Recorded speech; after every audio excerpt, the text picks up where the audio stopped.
जीवन हमें एक मौका देता है, इसलिए जब भी सही कॉलेज चुनने का समय आए तो सिर्फ मंगलायतन यूनिवर्सिटी आपके बेहतरीन भविष्य और सर्वांगीण विकास के लिए। पड़ोसी बांग्लादेश के साथ रिश्तों की कड़वाहट झेल रहे भारत ने बकरीद पर एक बार फिर बांग्लादेश की तरफ दोस्ती का हाथ बढ़ाया। पीएम मोदी ने बांग्लादेश की अंतरिम सरकार के मुख्य सलाहकार प्रोफेसर मोहम्मद यूनुस को पत्र लिखा है। ये पूरी कवायद ऐसे समय में हुई है जब बांग्लादेश राजनीतिक उथल पुथल से जूझ रहा है। भारत ने फिर से इस पड़ोसी मुल्क की ओर अपना हाथ बढ़ाया है। प्रधानमंत्री नरेंद्र मोदी ने बांग्लादेश के लोगों और सरकार को ईद उल अजहा की बधाई दी। उन्होंने बांग्लादेश की अंतरिम सरकार के मुख्य सलाहकार प्रोफेसर मोहम्मद यूनुस को एक पत्र लिखा। 4 जून 2025 को लिखे गए इस पत्र में पीएम मोदी ने भारत की जनता और सरकार की ओर से ईद की मुबारकबाद दी। उन्होंने इस त्योहार के महत्व पर जोर दिया और यूनुस के अच्छे स्वास्थ्य की कामना की। दोनों नेताओं ने एक दूसरे के नागरिकों की भलाई और दोनों देशों के बीच मजबूत संबंधों के प्रति अपनी प्रतिबद्धता भी दोहराई है। ये घटनाक्रम ऐसे समय में हुआ जब बांग्लादेश राजनीतिक उथल-पुथल के दौर से गुजर रहा है। वहां की अंतरिम सरकार क्षेत्रीय चुनौतियों का सामना कर रही है। बांग्लादेश में राजनीतिक हालात बदतर हो चुके हैं और देश आर्थिक तौर पर गहरे संकट में है। मोहम्मद यूनुस ने जब से बागडोर संभाली है तभी से बांग्लादेश हर क्षेत्र में पिछड़ता दिख रहा है। ऐसे में यूनुस सरकार की नीतियों के खिलाफ लोगों में गुस्सा भी दिखने लगा है। ढाका समेत कई शहरों में लोग गुस्से में हैं। बदलाव की आहट नजर आने लगी है। सरकार निवेशकों को बुला रही है लेकिन कोई कामयाबी मिलती हुई नहीं दिख रही। बांग्लादेश में सरकारी कामकाज से लेकर व्यापार तक हर ओर हाहाकार वाली स्थिति है।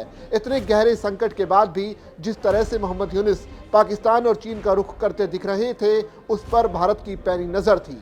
दिल्ली की कोशिश रही थी कि ढाका से दूरी बनी ना रहे। यही वजह है कि टकराव को खत्म किए जाने की कवायद अब पीएम मोदी ने खुद की है। अब बारी मोहम्मद यूनुस की है। पीएम मोदी ने मोहम्मद यूनुस को लिखे पत्र में कहा कि भारत के लोगों और सरकार की ओर से मैं आपको और बांग्लादेश के लोगों को ईद उल अजहा के शुभ अवसर पर हार्दिक बधाई देता हूं। उन्होंने आगे कहा कि यह त्यौहार भारत की संस्कृति का एक महत्वपूर्ण हिस्सा है।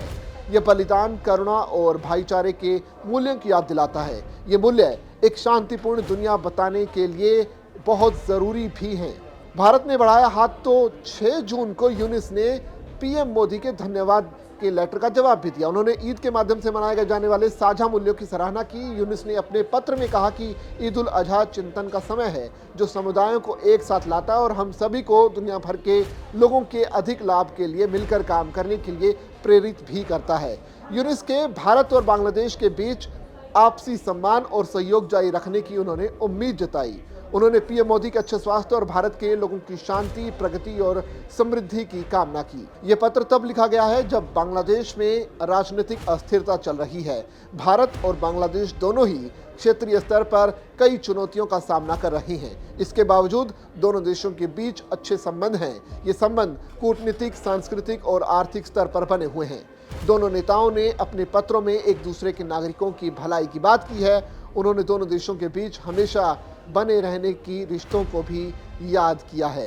साथ ही साथ एक एहसास इस बात का दिलाने की भी कोशिश की है कि ऐसी मुश्किल स्थिति में अगर बांग्लादेश चाहे तो वो भारत के साथ मिलकर अपनी अर्थव्यवस्था को आगे बढ़ा सकता है। ऐसे में अब देखना पड़ेगा कि भारत के इस राय की तरफ बांग्लादेश का क्या जवाब उनकी तरफ से मिलता है और क्या आने वाले वक्त में बांग्लादेश भी भारत के साथ मजबूत रिश्तों को आगे बढ़ाते हुए अर्थव्यवस्था को भी नई ऊंचाइयों पर ले जाता है या फिर चीन और पाकिस्तान का रुख ही करता है।